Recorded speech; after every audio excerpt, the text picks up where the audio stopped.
We're live. What's going on, Jennifer Good morning, Lacey? Desi. How are you? Oh, I'm about as good as I look, and that's pretty damn good. How's your week? How's the cold front affecting you, Jen? um, I mean, it's been interesting because when I traveled this week, so I was when I started counting it, I'd been in like 5 different states, even though I don't feel like I'd done 5 different states worth of work, but I'd been in 5 different states between job sites and some other things this week. So the cold was like it was cool, then it was colder, then it was warm. I mean, it was so the temperature wasn't that big a deal this for me this week because I've hit kind of lots of different temperatures. Yeah. I feel you. Well, I've been in San Antonio for like I don't know 3 weeks I in know a you haven't row. traveled in a while. Yeah, and it's been good. I've been tinkering around and getting some stuff done, making some real progress. Excited for the wave of workshops, time management for Oh yeah, you got a construction lot of stuff coming up. coming up. So that's going to be I'm stoked for that. Yes. Anyways, we're waking up a bunch of people this Saturday. Uh, Yes. and this is the question. Where does this come from, Jen? Like, come on, why are you stirring it up? Well, some of you saw, if you follow me on LinkedIn, you saw my post had something to do with this a little bit. But Jesse and I were talking. So again, I had a crazy week. It was all over the place, doing a lot of things. And we know in this industry, there's a lot of hard work. There's a lot of things that you and I work very hard to help alleviate things that are hurting people. I mean, Yes. we whether it's mentally, physically, whatever it is, we do a lot to try to help call attention to it, but also how can we make it better? But it was an interesting thought as I was finishing up I'm going to say grueling travel, lots of commitments week. And I was on an airplane flying home and I was exhausted. Like I was just like, I don't know if I have anything else in me. And I felt so fulfilled and so like just so much that I had gotten to do and impact, and I felt so good about it. But it was just like, but I was so tired. And then you and I had a conversation around like we've been in those places where we're just drained and we're just I'm gonna say miserable, but you're just in a point to where you're just like, I can't Spend. do this. I'm just not okay. But then that to me, it was the difference of me being there and being drained almost, but like so fulfilled and so like I had just felt so good about what I had just done. And we were like, oh, like let's pull that string a little bit because that's a different conversation. So that's where this came from. Yes. And when you and I were talking, well, you know what? We got some early risers. Come on. Yes, good morning. Got Miss Sarah Godnella. She said, good morning, No BS Tribe. I'm doing some self-care today, so I'll be getting them. Nice. Hope you have a great show. Hope you have a great massage, Miss Sarah. Yes. And then we got Mr. Old Faithful here, Mr. Jim. He said, good morning. All right, so back to what we're talking about. Like you and I started talking about this and I'm like, oh man, like I went into like flashback mode. I went back into the past of all the times when people have told me you're going to die alone. You're never going to have anybody. You work too much, all of those things. And I'm like, what are you talking about? Like, you think I'm miserable. I'm loving it. Yes. And then the contrast of there were times where I'm like, yeah, you're right. This sucks. And so it became this thing of like, I know how to work hard, right? I know how to put my head down and make shit happen. And I've done it in situations where it's reinvigorating. And I've done it in situations where it's just totally depleting. And I was like, oh yeah, we got to talk about this for sure. Most importantly, so that, the tribe members, the lurkers out there kind of get a framework, because it's and one of our questions today is going to really poke at this.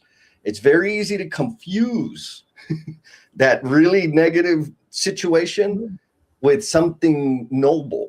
And that's exactly where I was back in the day. And so look, we got another early riser. Good morning. Yes. Good morning, Steve. Here. It's snowing in Connecticut. He's got the coffee mug. Of course he does. So we're going to get into it. But Jen, let's do the housekeeping, please. Housekeeping. Yes. Okay. So if you are out there and we're just popping across your feed and you're wondering who we are and what the heck's going on, I'm talking to you. Also, those of you that maybe show up every so often on a Saturday morning and you just kind of sit back and listen to the antics that are going on the screen, talking to you too. And also those of you that, maybe you're trying to figure some things out, all of you. If this is the first time that you've seen us or you've been watching us, but you haven't really contributed to the conversation, you haven't typed anything, made a comment, things like that, our ask is that if you will go into the chat and just put a blue heart. That's all you have to do, because one, we don't know you're there unless you comment. The other is once you put a blue heart, we can recognize you and say hi, but then all of our tribe now and those that watch it later on the replay also get to see who you are. And then they get to connect with you, engage with your content, and they get to kind of, bring you into our tribe. So the ask is please just put a blue heart, let us know you're there, say hi. And then if you do have answers to the questions, please put those in the chat, because that also helps us as we are, talking about this and having the conversation, because then it brings in other perspectives. And when you comment, what happens, Jesse? Well, for everybody that comments, just like Miss Shelley, yes, coming in from YouTube land, that just gave us yes, I got lots of blue hearts. Thank you so much. Yep. Your name gets thrown into the randomizer. And so at the top of the hour, what we'll do, it's a little raffle. We'll run the randomizer. And if your name gets selected, you get a 1-month pass to Emotional Bungee Jumpers and the Cultivation Crew. Yes. And I know those names probably don't mean anything to you, but what we're doing there is we're helping build the skills of communication and connection. Yes. So that you can kick ass at your work, at home, and in all the worlds that you roam. So, but you got it, just like Angela. And another thing, folks, I know Jen said it, but I'm going to make it super, super clear. The blue heart means I want to connect. Let's build. This is a community thing. We are better together. As one grows, we all grow. And so if you see a blue heart, that's an invitation for you to go and, do a connection request or friend request or whatever the hell deal you're on.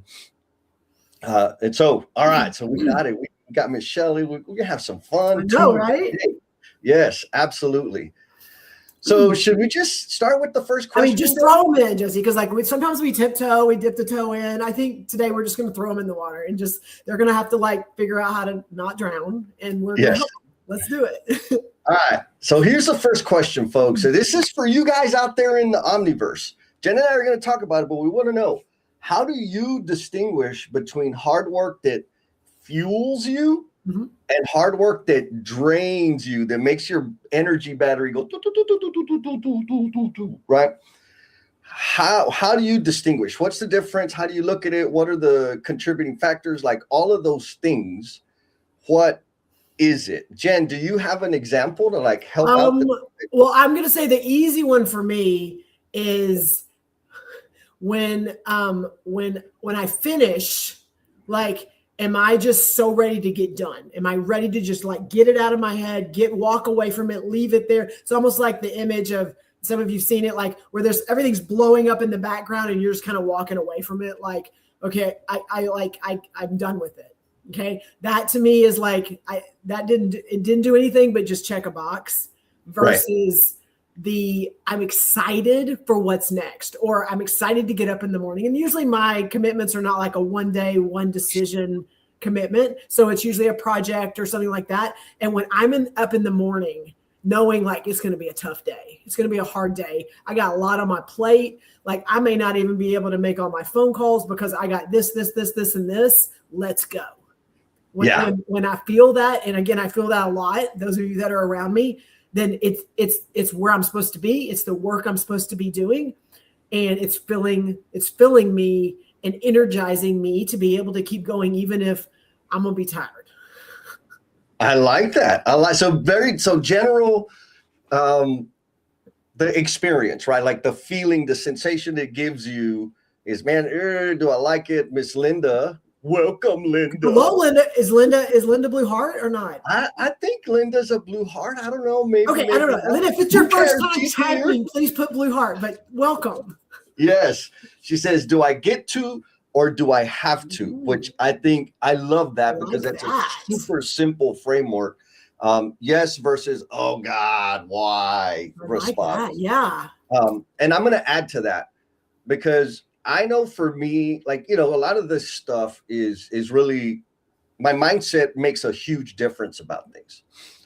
And so I watch my language. I try to pay attention to it. And when I'm saying I have to do, like the gym, I have to go get my swimming in, that out of my mouth makes it a little bit heavier.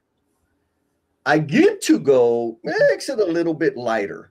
And so it's kind of contradictory to what we're talking about today. But I will say this.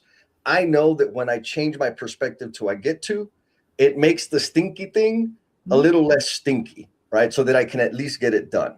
But back to like evaluating the work that we have in front of us, that either it's helping us or hurting us, is it like sucking the life out of me? And so for me, man, we got a bunch of people coming in. I love this.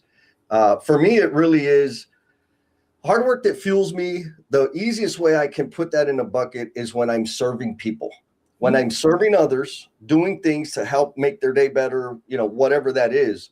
That type of work fuels me. I like that. No, I like that a lot. Yes. Now, doing work that's like on the job description, typically, maybe that's another way to look at it. The job, when I had a real job, the stuff that was on the job description, that was the stuff that drained me. Like, okay, I got to do this. I got to go to meetings. I got to, have the calls. I got to do the performance management. I got to write people up. Like all of those things was like, oh, I do not like this. And I could do it, but it just drained my energy, which I think the important thing is that it's not sustainable, right? Like staying in that space of doing work that doesn't fuel me.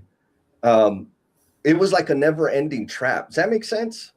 It does make sense. And I think you said the way you said it, but to me, the word in my mind is the balance. And we're going to dig into that word a little bit, but the balance of, for me, it's like the behind my screen, doing the stuff I need to do here and going and traveling and being in spaces with people and connecting with people that, that are helping me with what I'm trying to do. Like there's my purpose outside of maybe this computer.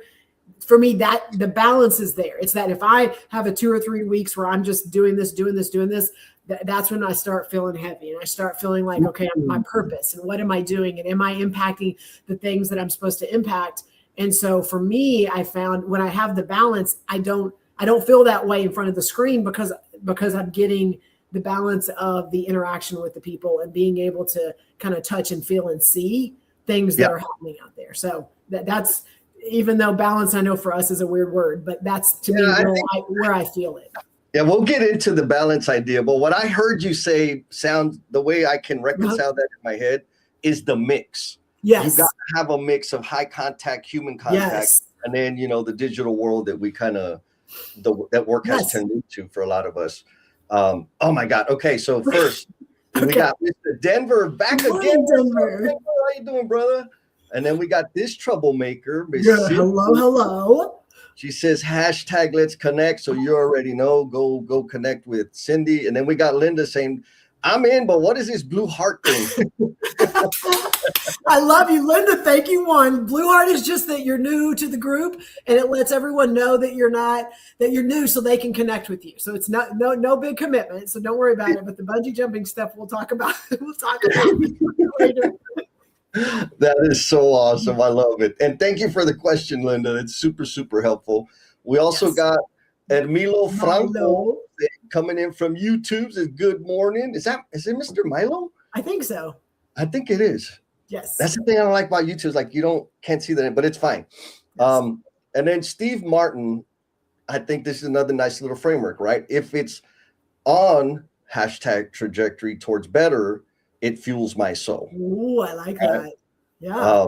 And so I think the main point, folks, that like the whole purpose of this question is, do you even distinguish? Right? Because right. Some people just get up and go, and then they go to bed at night, and then they get up the next day, and they're just like, this is my job. This is what I have to do. And I'm just going to keep doing it. Because you said you kind of lived in a world like that, right? I have.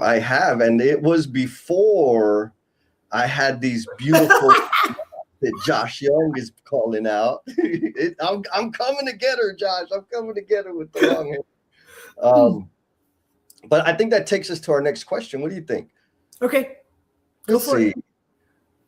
So here is the next question.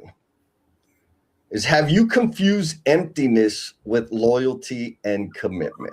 Jesse, you're just ripping off the Band-Aid. So one, please give some background. So we just got to fueling us, feeling energized and excited, which Jesse and I show up a lot like that, versus draining, just like, oh gosh, I have to do this kind of thing. So again, thanks for the comments. Please continue to add those. But Jesse, where did this question come from with loyalty and commitment and towing the line? Sometimes is what we say we have to do, but then what is the result of that? Yeah, I mean, there's a couple things, and particularly I experienced this confusion when I was a superintendent. When I was a foreman, maybe a little bit, but not so much. When I was an installer, I wasn't even thinking about this. But when I was a superintendent, that was the space where, in terms of this idea of confusing emptiness with loyalty and commitment, man, I'm competitive. I'm gonna win, or I'm gonna die trying, right? I'm just gonna put in the time, put in the effort, sacrifice whatever needs to be sacrificed to succeed at the thing. Now, the problem was the job, I hated it. It was cool, it looked cool until I got it, and then I'm like, oh man, this sucks. And I was empty. There was a very clear point. Actually, it was a super clear point. It's in the book, where I went and did a keynote for a group of parents at the local school district. And my takeaway from that keynote was, I can't do my job anymore. If I continue to do this job, I'll never be able to have that effect on people, or I might, but it's going to be just kind of here and there. And I need more of that. All of a sudden, there was a contrast between this work that fueled me and this work that drained me, but I didn't see it before that. And so when the work was eroding my soul, I just computed that as, well, that's part of the deal. I'm being loyal and I'm committed to my job. This is what that feels like. Mm-hmm. I was wrong and I couldn't see that, right? Mm-hmm. So what were the characteristics? What was I experiencing in that time? I hated getting up in the morning. Mm-hmm. Because I knew, all right, I got to go and argue with this freaking GC. I got to argue with my PM on this. I got to go write somebody up. It was Groundhog Day, and it was just oh man, okay, you got to go do it. Get up, make it happen. Get up, make it happen. And so it was very difficult. Did I continue doing it? Hell yeah, I kept doing it, because there was I had my reality. That was my reality, and I thought, I really believed I'm just being a badass employee. I'm being a badass superintendent, but I was miserable. I was sick. And also, for those of you that the Blue Hearts, if you don't know, I was also really deep into my addiction at that point in my life. And so, but looking back, I couldn't see it at the time, but looking back, I could see that I was so miserable doing this job with loyalty and commitment that I was numbing and masking what was really going on with it, which was a lack of connection and a lack of fulfillment. I was filling that with substances, with all kinds of vices, which again, it was an unsustainable model. And so for me, maybe that's a little darker than what most people experience, but that was the confusion that I had between my emptiness, that was actually what I was experiencing. And I thought it was loyalty and commitment. What do you think, Jen? Well, Jesse, and I want to make I'm going to say disclaimer. because I know people are going to hear going, I mean, that's great, Jennifer and Jesse. Like, y'all got it figured out. Like, we are not saying that it's rainbows and sunshine and butterflies and that like you find that and then you don't have hard work and things don't suck and that you don't go, man, this isn't fun. Like that. Let's be clear. Like, we're not trying to say it's one or the other. We are trying to say that we know sometimes you're confusing things because you're trying to justify them. And what we're trying to do right now is kind of pull some layers back to be able to, of course, Denver, give him all the credit, give it to him. but pulling some layers back to go like, yes, there's days that I'm like, oh, like I just got to get through this. And and that doesn't have to be a bad thing. It's part of the process. What Steve said, is it helping me get better? Am I moving forward or am I taking 10 steps back because of the situation that I'm in or because of the people I'm around? And so I want to say that because you and I talk a lot about, I mean, we're 20, 30 years into our journey and we're 4 or 5 years into really being intentional about the spaces that we're in. And not everyone's in the same space we are. So just want to make sure we're going to talk about some things and you're like, yeah, but I'm not there yet. That's okay. Cause that's why we're talking about this is that we want you to be like, start thinking about, oh, I'm making a choice or I get to have a say. And I think we get in our corporate or our roles or our career paths. And it's just like, here's what I have to do. And I'm like, oh, but you still got a choice. Oh my God. Yeah. Like it doesn't have to be that way. Yes. You know, my favorite question when people are reaching out of like, I have a leader that doesn't support me, blah, blah, blah, blah, blah. What do I do? I'm like, well, the easiest thing to do is go find another leader, man. Yes. Like for real. If you're in that situation and you don't have a lot of influence and a lot of leverage, I think the smartest thing to do is go find another leader. Now, if you've invested and you have a body of work and you do have leverage and you do have relationships, then that's a totally different set of conditions and a different strategy to like deal with the thing. But I love that you pointed out, like, depending on where we are on our path in terms of maturity and contribution, this may not like, there's some things to consider. We'll just say that. And Jesse, we've watched this over the course of even our 4 years doing this. Also, where you are in your vulnerability and what you're willing to share, and also what you're willing to push back on. And there are people that sometimes like, I'm not comfortable with that. I'm not willing to do, and that's okay because that's a learned behavior. Totally. Now, I want to shout out another Hall of Famer. Yes, hello, Terry. Terry just retired. What's that? Terry just retired, so he's probably like sitting back and chilling. I love that for him because he's freaking amazing. But he dropped the link to the YouTube channel. So apparently LinkedIn's acting wonky. If you're having problems on the LinkedIn, go to YouTube and search No BS, NO space BS, and with Jen and Jess, and you'll find us. And if you need the link, Terry posted the link. Now, let's go a little. You want to go a little deeper, Jen? Of course. Or should I soften? Let me soften it up, and then we're going to go deeper. Okay, soften it first. So Christopher Johnson, hello, Christopher. He's back. He says, happy weekend. What's up, Chris? Thank you. Mr. Abbas, another old faithful. How you doing, my friend? He says, good morning. All right. Y'all better be ready because I'm coming for the kick in the teeth.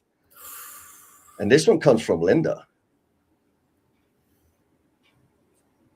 Frankly, go ahead. People do that in marriages and friendships too. That's a heavy, big question. And so what I think Linda's talking about, or at least I'm going to contort it to this, is have you confused emptiness with loyalty and commitment? Jen, what do you think? Oh, Jesse, this is one. We're in a little different situation than some people, but also yes, Linda, 100%. And like, we can't project what works for us on other people. And I think that, and those of you that have been in this journey with us know, Jesse and I we have consciously made decisions. We are not in we don't have significant others where we are in relationships and we are having to navigate through the emptiness versus loyalty piece when it comes to that type of relationship, because we've made a choice to not stay in an empty relationship. Is that a good declaration? I think, yeah, absolutely. I mean, mine's more complex, not as well thought out as what you just said, but I mean, like for real, there's a lot of levels. And I'm just so people know how mechanical I am. If I think of it, when I think about the decisions I've made that have saved me the most money, deciding to be single is number one. When I think about the decisions I've made that have saved me the most time, deciding to be single is number one, right? Like it's that, but yes, everything else you said too. Like, you know, I want to sound human. Not that it's just, again, we've been in and out of a lot of different things, just like most people do in their careers. Most people do in their any kind of relationships, friendships, and others. There's draining, and then there's filling. And we talk about filling cups, draining cups, how you're filling other people's cups, how are you pulling from other people, and I mean, we talk about that in relationship and talking about relationships. And I think sometimes we got our job and then we have these other things. And I think you and I have realized the integration of the relationships and connections we're building is exactly in the same world and realm of the work we do. 100%. And which is perfect, right? The question, have you confused emptiness with loyalty and commitment? That's kind of like the hard work question, right? I'm doing work that's sucking the life out of me, but because I'm loyal and committed, I'm just going to keep putting up with the bullshit and doing the thing. And then again, Linda, I love this, Linda. You got to keep hammering us that we do that. Like we put up with the emptiness for the sake of like, because we've confused loyalty and commitment with emptiness. Like it's not the same thing. What I love about what Linda's bringing to the table is similar to what you've just said, is that in every situation, it's a relationship thing. Yes. Right? Like if it's at work, it's a relationship thing. If it's with friends and family and significant others, it's a relationship thing. Right? There's humans involved. Here, so answer me this, Jen. Okay. Have you ever had to do shitty work? Like that you just didn't want to do, that there's no point, like you didn't have to do it. You didn't want to freaking do it, but you were with a group of freaking awesome people. You ever done that? Yeah. So you're just like busy work or just something that like almost the grind, almost like I just got to get through this because I see what's on the other side of it. And sometimes the other side of it is just the trust and the connection and the accountability to the people I have around me. Yes. And sometimes you're just like, okay, wait a minute. But when you are working with amazing people, and again, I'm going to go back to not everything's rainbows and sunshine. Like some things suck. But when, Jesse, we've had this conversation, when you're in the trenches with some rock stars and you're doing it together, it's not so hard. Exactly. And the inverse is true too. Have you ever had like an awesome assignment, something that, man, I really want to do that. I've always wanted to be a part of this, and but you're working with a bunch of scrubs and slack asses? Yes. What and is I'm that? Like, y'all stand over there in that corner. Y'all over there, y'all look good. And let me get this stuff across the finish line because y'all are not committed. Yes. Yeah. I'm not sure that's the right answer, but that's what happens. Well, and so part of the point, going back to the question, right, is have you confused emptiness with loyalty and commitment? The people you surround yourself with are a major factor in that. Right? I want to add to that. No. Bring the comment up. Before we move on to the next question, I want to add. So you're good. This one, just kind of one more time on what Linda brought, right? Like we do this in our marriage and our friendships too.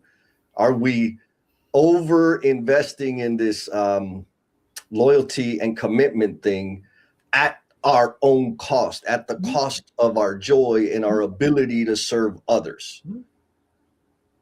think about that. That's it. That's what I'm saying. Well, to me, it's kind of layered. And so I want to, when you are in a place, go back, will you pull the question back up one more time? Yes. When you are in a place where you're getting up and you're feeling the empty, okay, you're feeling like this is not filling me, this is not bringing me joy, this is not my purpose. I'm going to ask you to look at it through, I guess, 3 different layers. Number one, we default to, well, this company sucks, or this company is not aligned with me. So that's the first thing we do, okay? Then we look at it as this job sucks. So my roles, my responsibilities, the things that I've been asked to do is not aligned with me. Yep. But the last thing we look at, which should be the first thing we look at, is the people that we're interacting with in our role, in our responsibility, and at the company. And we do it opposite of the way we should. When I'm miserable and I'm getting up in the morning and I don't want to go to work and I don't want to go and interact and do the things I'm asked to do, the first thing I should be asking myself is, number one, why? And I'm going to say 100% because I've been there, but you may not be there yet. So that's okay.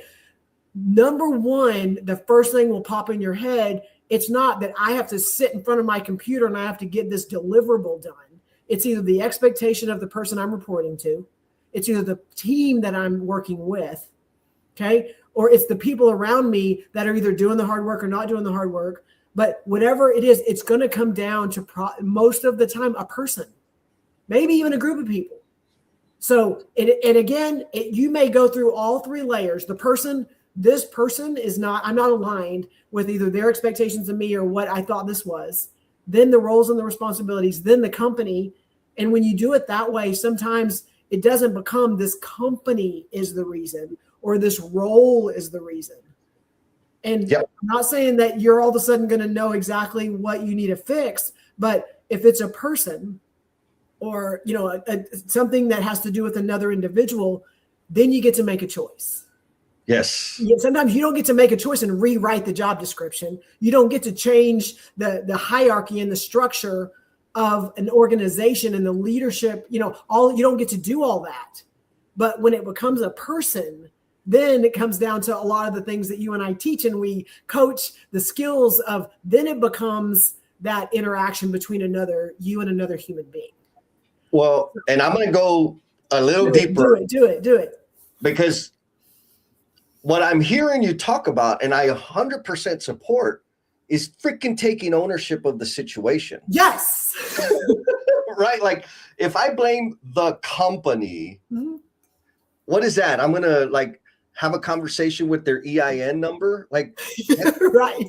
There's nothing I can do to or about the company. If it's my role, okay, if we rewrite the job description, does that make it better? No. But when I think about what are the decisions I'm making, what are the things that I'm tolerating, now I have ownership. And because I'm getting tighter, that then helps me say, oh, maybe it's these people or the behavior, let's be nice, the behaviors of these people. Then now I'm equipped to take act because I can do something about that, right? I can have a conversation with them. I could quit. There's a lot of things I can do now. But if it's the company, there's nothing I can do about that. Or start your own company, right? Because there are some people out there that are in a phenomenal situation like this guy right here. He says he loves all his coworkers. That's me, and I'm a solopreneur, so of course I love all my coworkers. Oh my God. Okay. So I think we hopefully we hit that and it's clear to our people, but I also want to share some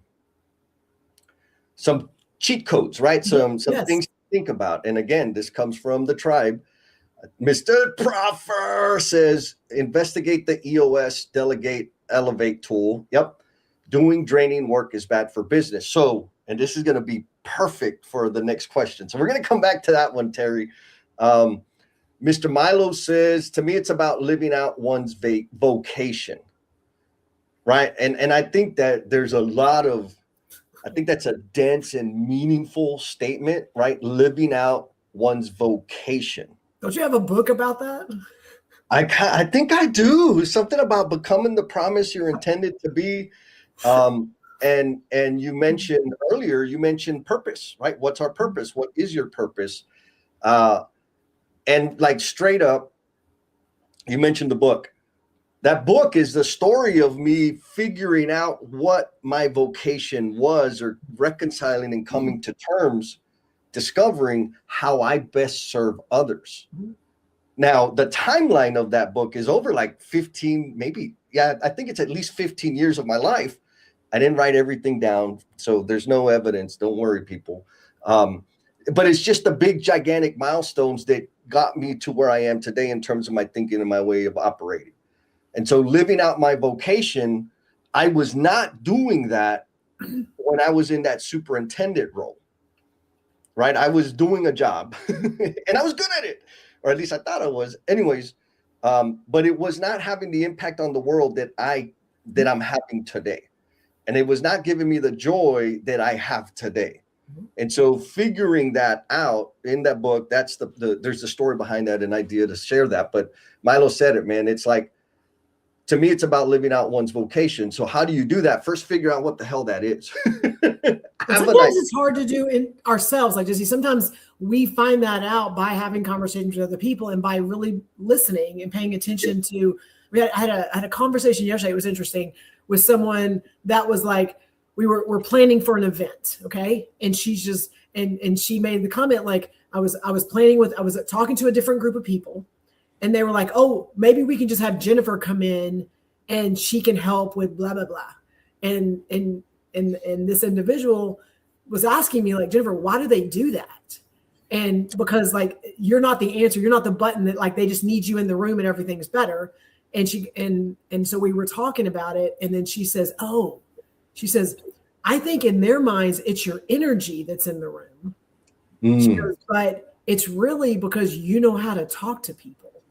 and it was a cool conversation, because I mean, I've kind of figured that part out, but right. if you've helped me get clear on the value that I can bring into a room, but sometimes what people see and why they bring you in and what, like having conversations and understanding your purpose and your value it is a process to help get there. But like people from the outside are maybe sometimes confused. So you getting clear helps me get to go yes and no.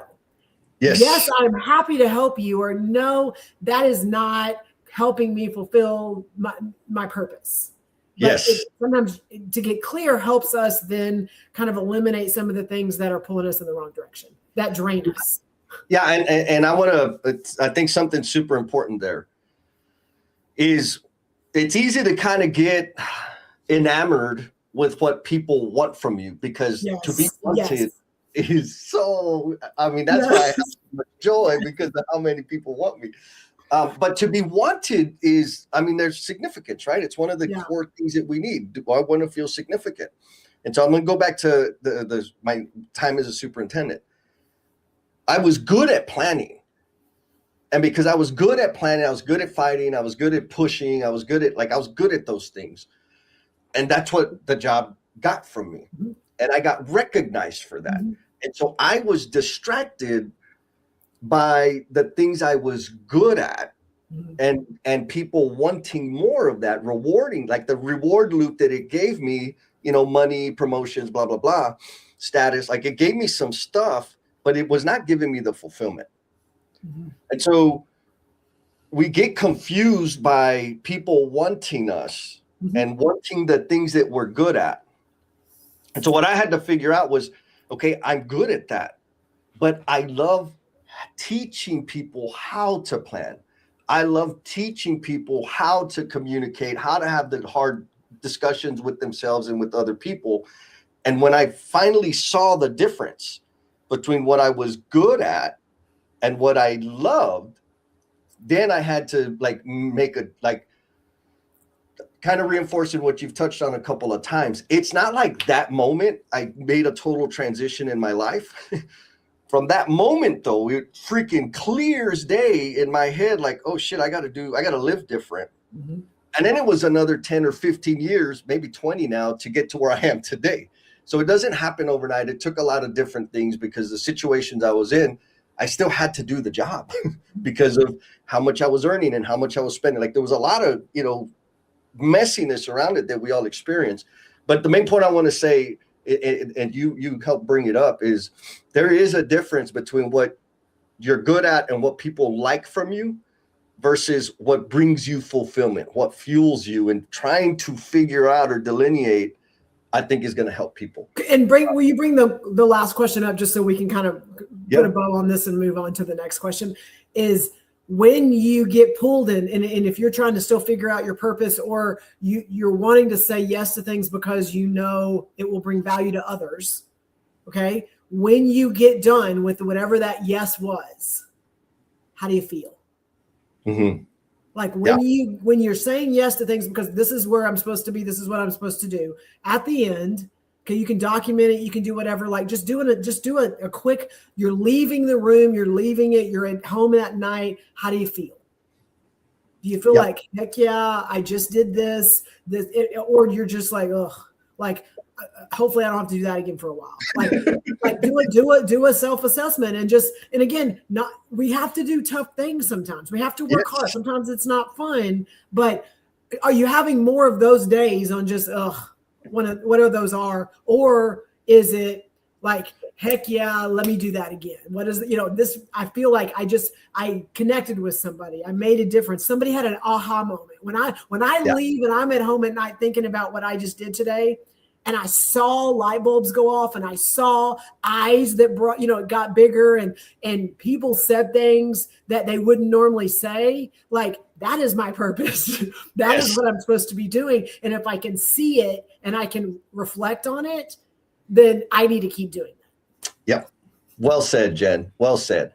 So we give a couple more pointers and then we're going to the next question. So it's Linda again, bringing the heat.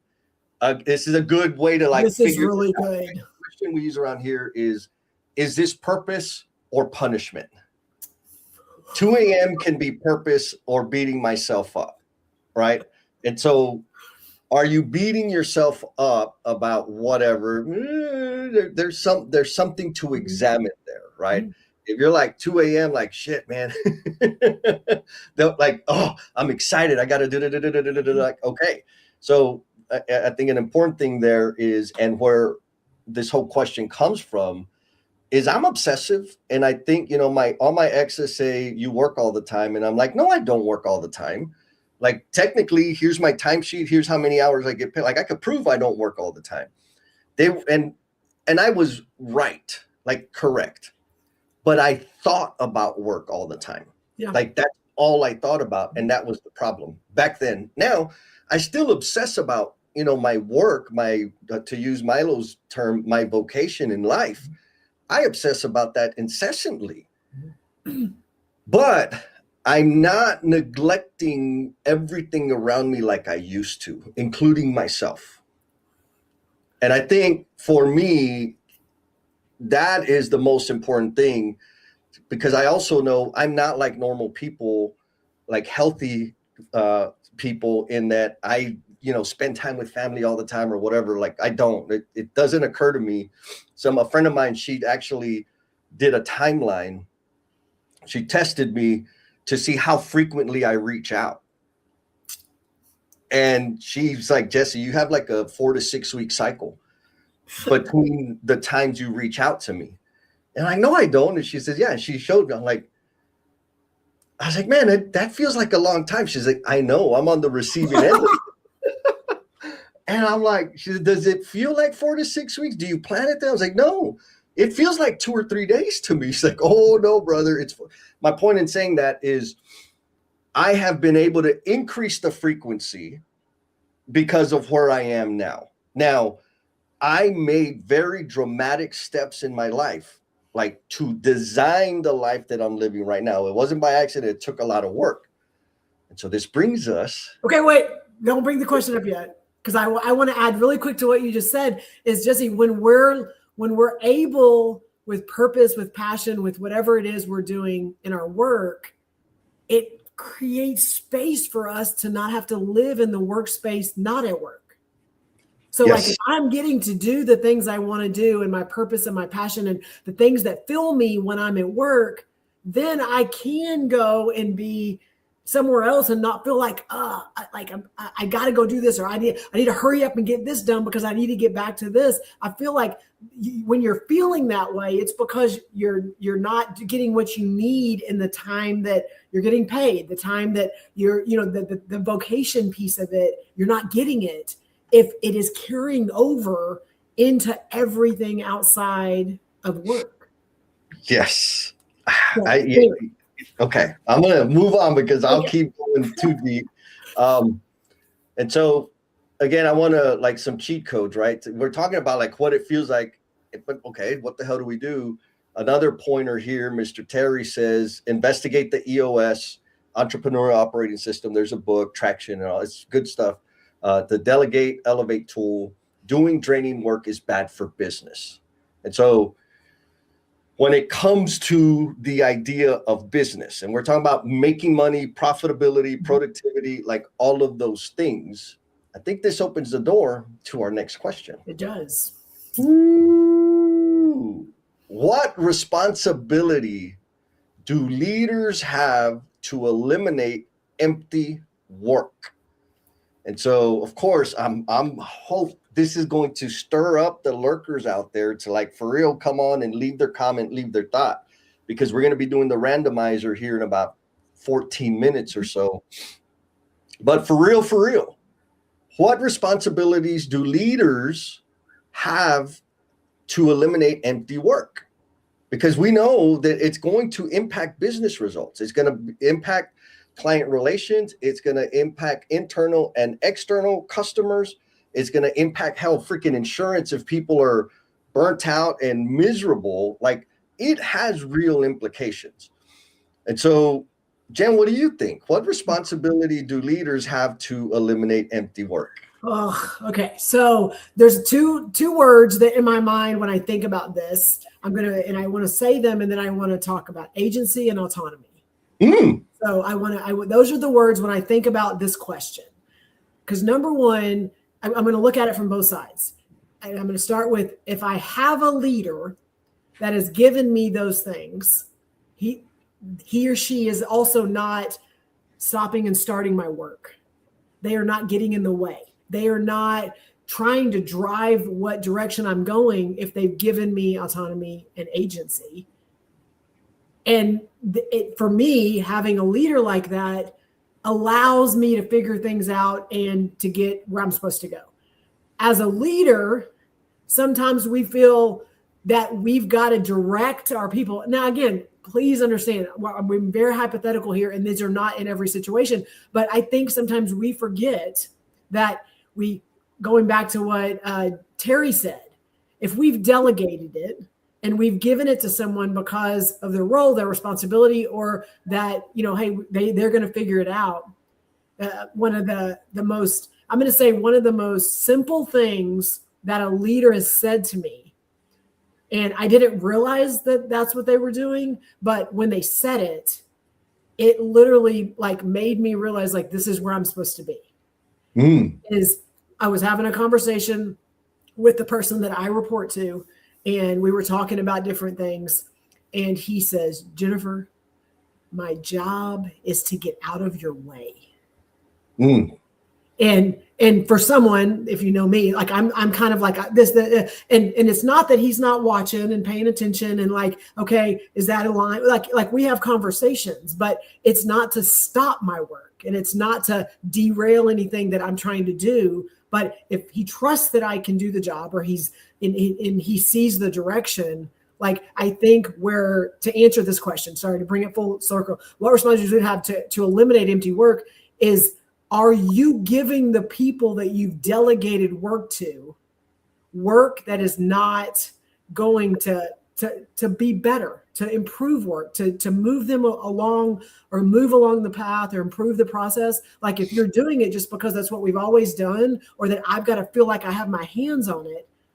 And again, I live in a different world than some people. Like stop and evaluate, like, is it helping? Is it fulfilling their purpose, their reason, their drive, whatever it is, their passion? Or are you just completely like you're just dictating what they need to do to get a paycheck so they can go home at night and get up and do the exact same thing the next day? I challenge you as a leader to do some self-evaluation. And if you have someone that's doing that to you, that's a hard conversation.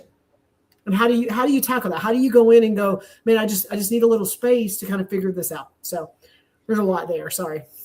Yeah, well, I mean, there's a couple things I want to like hammer on in the point you just made, and we got the comments coming in. Okay, wonderful. But what you just described require, like for both sides, requires the leader to be ultra intentional and jump in and really connect and understand their people deeply. That's a huge investment. 100%. Right? That's a huge commitment. And that is a skill that needs to be developed. Yes. Right. And so I say that so that if you're on the other end of it and they're not, fueling your purpose, man, they're freaking learning how to do their job just like you are. Right? Like that's a real skill set. Now, from a business perspective, should the organization invest in helping develop those skills rapidly? Absolutely 100%. If you're not, then you get what you get. Now, on the other side of that, you talked about the individual being clear about what their purpose is and what their direction is and so forth. That's a skill too. It is. Right? And so, like, I'm going to throw you under the bus, Jen. Do it. How old were you when you figured out what your purpose and direction and decided this is my purpose and this is my direction? Were you like 11, 9 years old? I mean, I'm 52 right now. I mean, maybe 50, 51, maybe. Not that I haven't been living it. Let me be clear. Like living it and being in it and just navigating through it and swimming and not drowning is different to me than that's my course, that's my direction, and I am being intentional on how I get there. Like I was living in the middle of it without even knowing it. But once I got clear and able to vocalize it and able to communicate it, then it's just like that's where I'm going. Yeah. And thank you. I appreciate you being super vulnerable and honest with that. Because the point is, it's not that easy. It takes, on both ends of the table, it takes tremendous focus and growth, like internal growth, to be able to do or operate on both sides of the thing. Now, oh man, they're hammering us, Jen. I mean, I know they're just like, I love it. Come on. So now I'll say this. When it comes, I think about this, and maybe I'm saying the same thing and I'm just twisting words. But the question is, what responsibility do leaders have to eliminate empty work? And I'm told, like, I don't think it's the leader's responsibility to eliminate empty work, because guess what? Every stupid ass job out there has empty work in it. Right?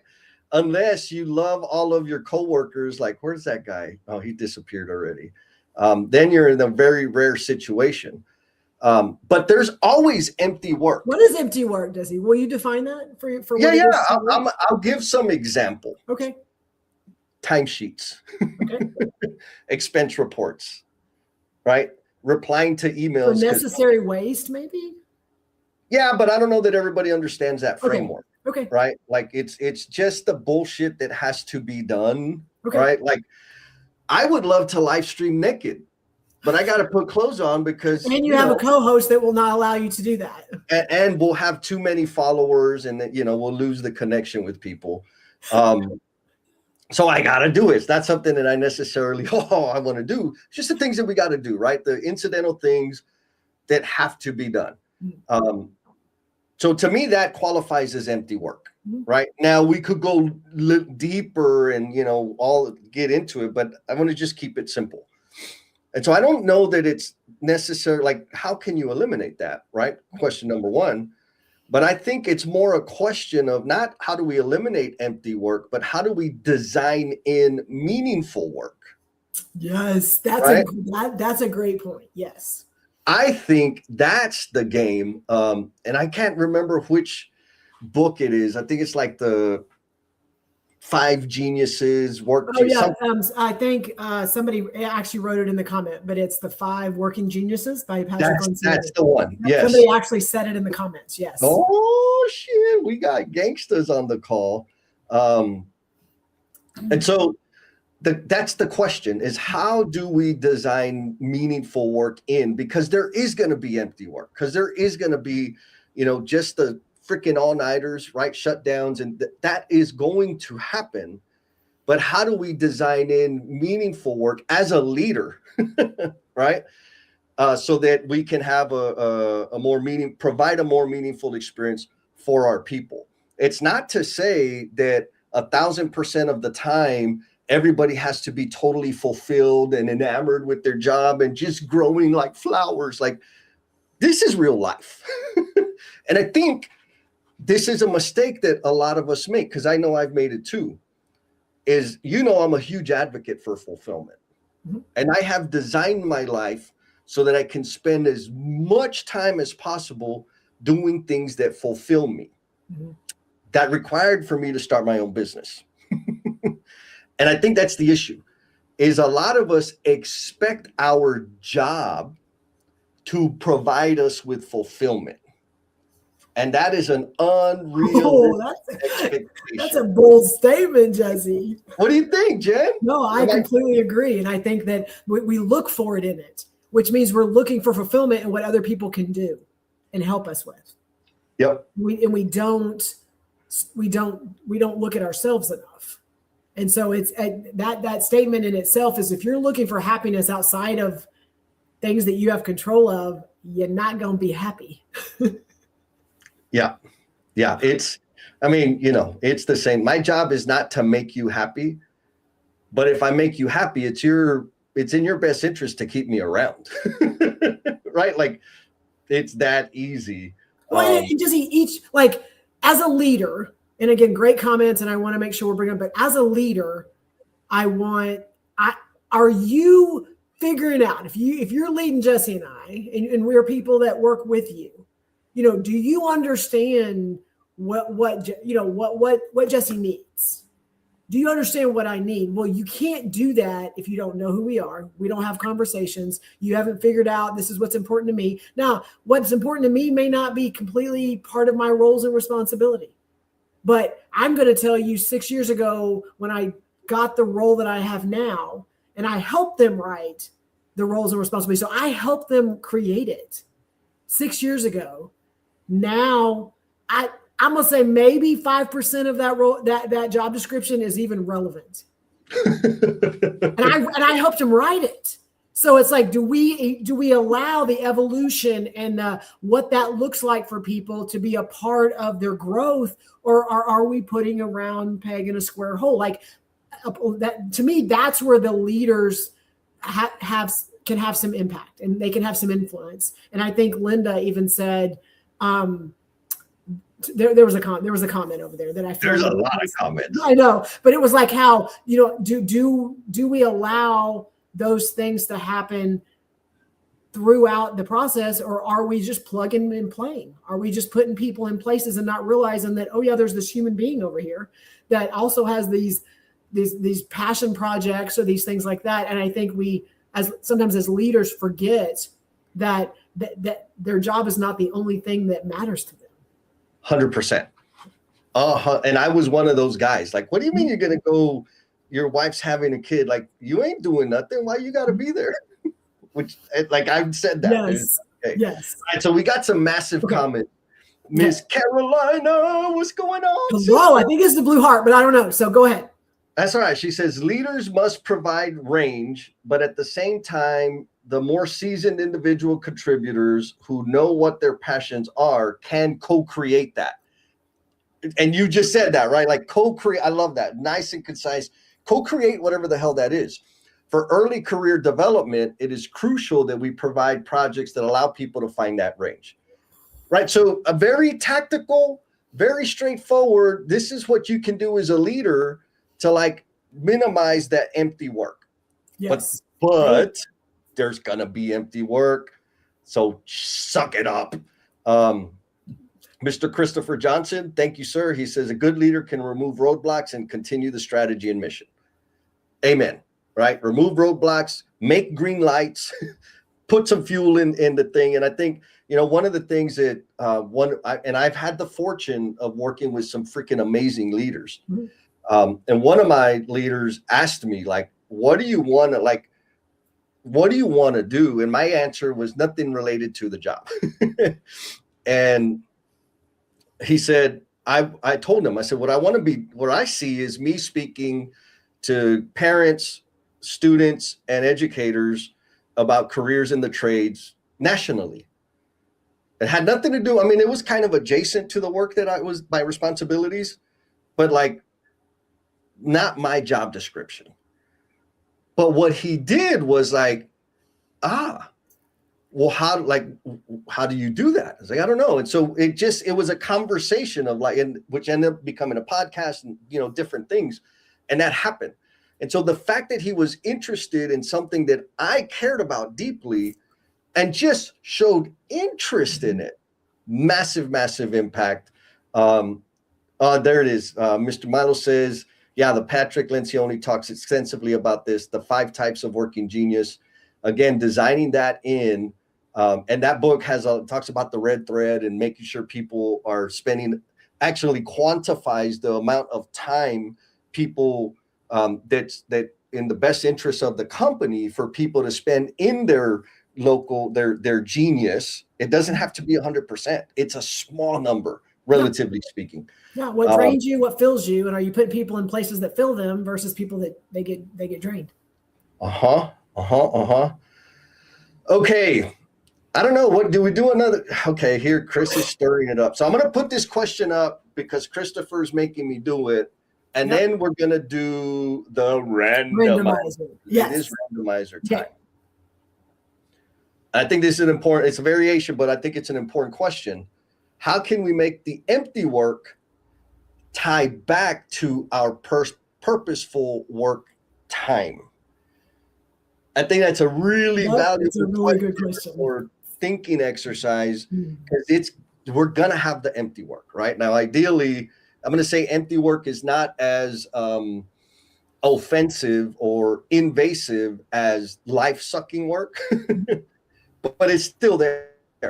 And so how can we make the empty work tie back to our purposeful work time?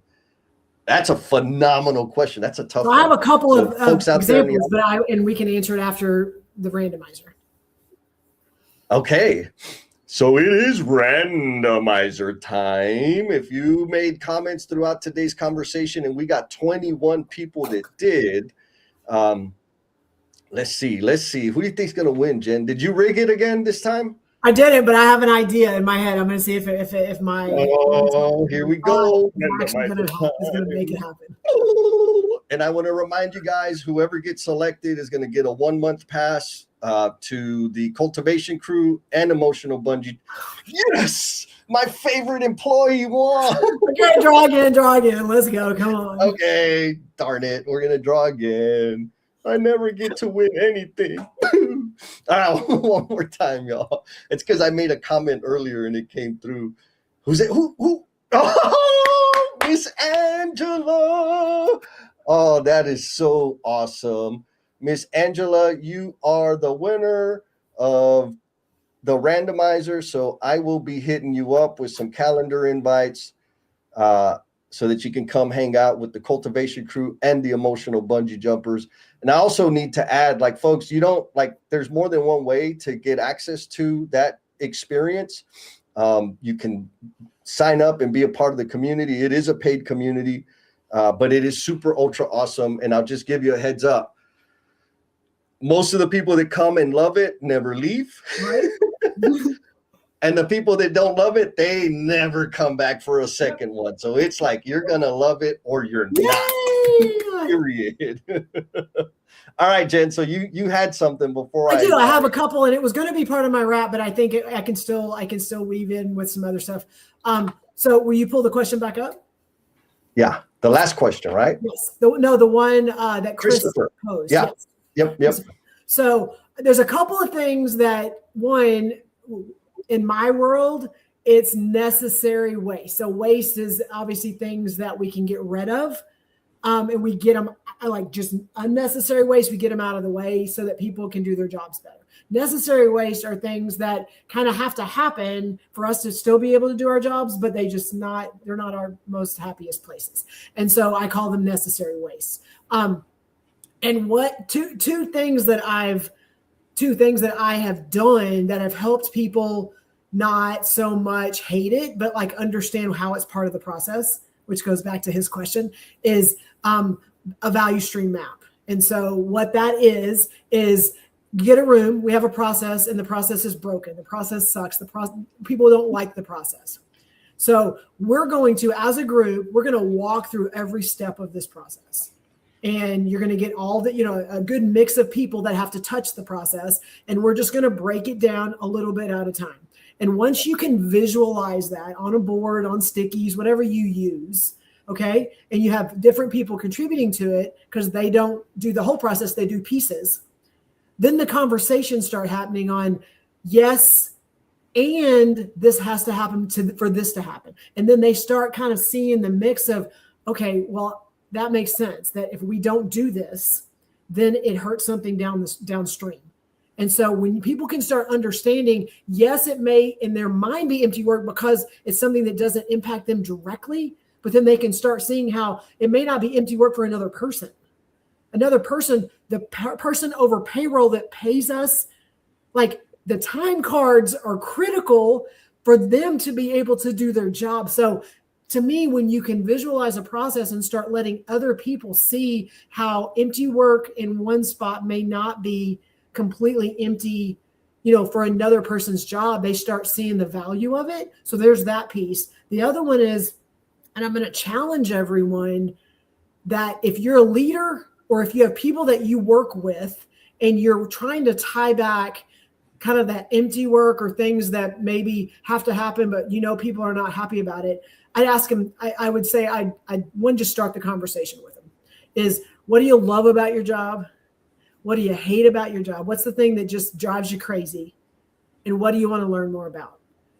You're giving them a big, I guess, way to communicate to you. A glimpse of maybe something that brings them happiness and joy. A glimpse of things that, man, they hate having to do this. And then also, like, I'd really like to be able to do something here. And those are three very simple questions that don't get asked enough. And so people just get up, they suffer, they commitment and loyalty, and I'm just going to keep towing the line. And not many times does someone ask them, what do you love about what you do? What do you hate about what you do? And what is it something you want to learn more about that maybe is not right now in your circle, in your roles and responsibilities? It will open up some amazing conversations. Amen. But you got to listen. You got to listen. You can't just ask and then put it in a file cabinet or save it on your computer. Like when the data comes in, like look at the data, instead of the data, have a data and have a conversation about the data. Yes. Now, Steve Martin says something about the after party. What is that? Yes. So it's already out there. And I know that you usually share the links, but if you go on my page, if you go on No BS with Jen and Jess page, and even the YouTubes, I believe there is an after party. So after every live stream where you get to hear Jesse and I talk a lot, we have an after party, which is just a Google Meet, click a button. You don't have to have your camera on, but you get to kind of unmute and share. You get to talk about some things that you heard on this conversation and how you want to here's what I think, or hey, let me challenge the group with this question. So you get to help drive the conversation a little bit more than Jesse and I get to drive it on here. But what we do is that conversation usually leads to our next topic in 2 weeks. So whatever conversations happen in the after party, we then take that, Jesse and I talk through what was some threads that we can pull out of that. And then that becomes the next live stream topic 2 Saturdays from now. So we encourage everyone that's on this call, the new ones and the old faithfuls, to please just join. It's a click. Google Meet, you can just kind of have it on mute and then chime in when you have a thought. But we welcome everybody, even if you didn't make the whole live stream. Agreed. And I'm glad the reminder, because I forgot to do the link.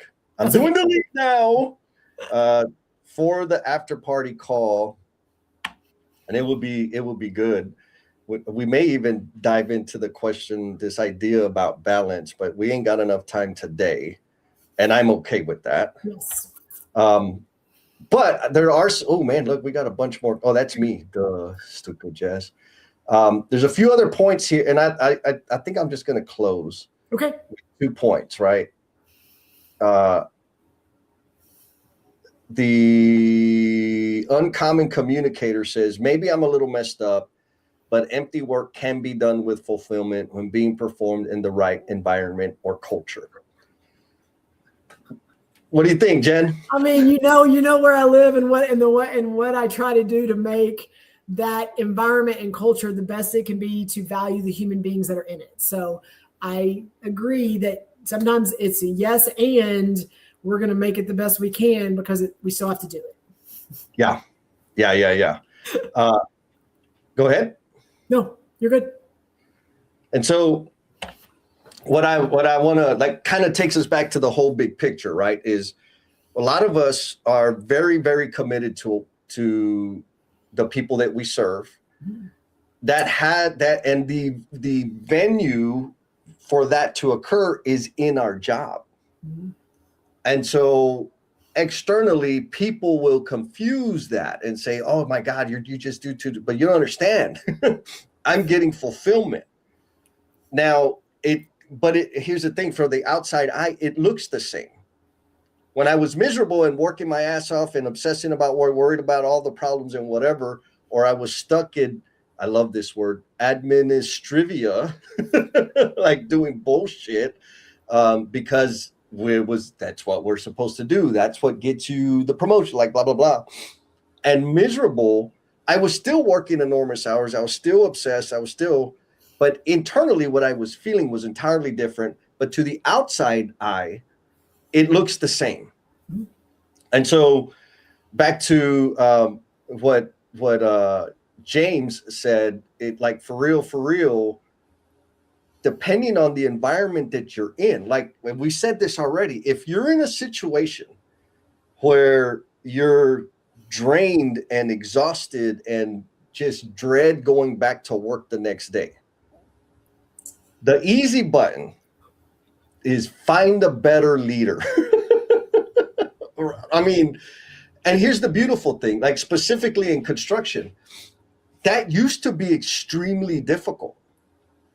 It's like to find them. It's not as difficult as it used to be for 2 reasons. One, they're visible on social media. You can go and interact with people that work for that firm or outfit and say, hey man, like, how is it? Like, does their website do they operate the way their website says they do? You can get real intel to understand like what that's like over there.